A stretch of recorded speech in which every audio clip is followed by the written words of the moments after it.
Music is so important for storytelling.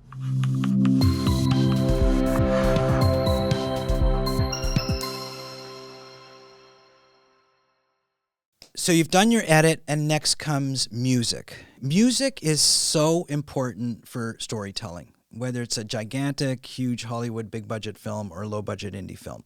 Music tells a story, and a lot of people struggle with music. The number one mistake in music is when their movie is finished editing, they generally put a temp track in so that they can start to show other people their movie while they're working on the final music tracks. And they always put in the most expensive, most popular songs in the history of mankind. I have done that all the time. I put in Beatles songs and Rolling Stone songs and, it's super Michael Jackson stuff. And it's super expensive music, which I know is temp track, okay? I'm just using it in the background to watch my movie.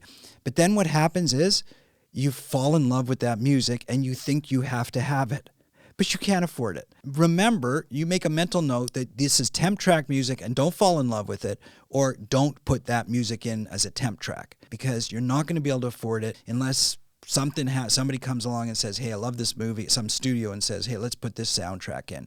When you go to actually do your music, you're going to have to decide, are you going to use licensed music, new composition, public domain, or, a combination of thereof. A lot of it depends on how much money you have for your music budget, because remember, you had to have budgeted this, and what you think is the best thing to tell the story.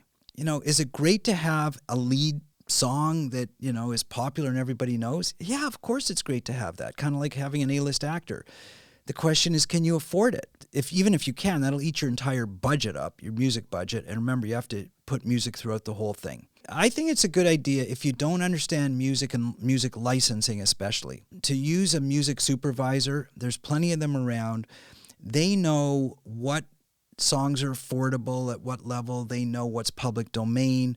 They know composers who can fill in the score. So if you know a bit about music and you know how to manage it, yeah, you can do it yourself. If you don't, it's not a bad idea to use a music supervisor. And even though you're paying them a fee, you'll likely actually end up with a better soundtrack and at a more reasonable rate. So again, it's another one of those things, sort of like a casting director, where I tend to use a music supervisor just because they're better at it than I am. Music is, I'm telling you, sometimes I say the music is more important than the video. Close your eyes and watch a movie and listen to it. You can actually understand it more so than if you shut the soundtrack off. In my estimation, that's why these old radio shows used to work so well. I still listen to them actually when I'm driving. I'll turn on one of these old it's, on XM radio, they have classic radio, old shows. And there'll be these horror shows, and I'll be like frightened as I'm driving, like scared, because they're just done so well with the sound effects and the music and the dialogue. And obviously I'm not looking at anything. That always reminds me just how important a good soundtrack is, and a good music mix and dialogue mix, just because it tells the story in a very poignant way. Color correction is important for the look of the movie and for the overall consistency of it. Make sure you have a budget for it, because you have to do it, and don't try to cheap out on that. You've spent all this time, effort, and money shooting good footage and shooting a good story, so make sure you do a nice sound mix and a nice color grade, because that's what kind of polishes the whole thing off and finishes it.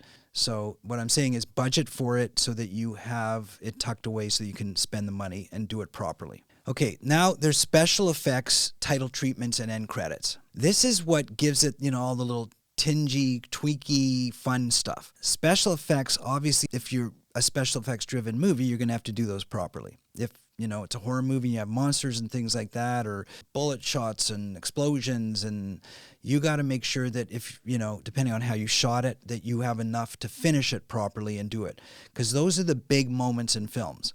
Everybody likes really nice title treatments and opening credits. I think it gives a little more professionalism to the film. It's not a fortune to do that, but it does cost money. And again, these are other things that you want to consider in your post-production budget so that you have money tucked away to do them. Though, as I said before, it does give the film a little bit more professionalism and makes it feel like it's a bigger film. So I highly recommend you pay attention and, don't do second grade credits and title treatments.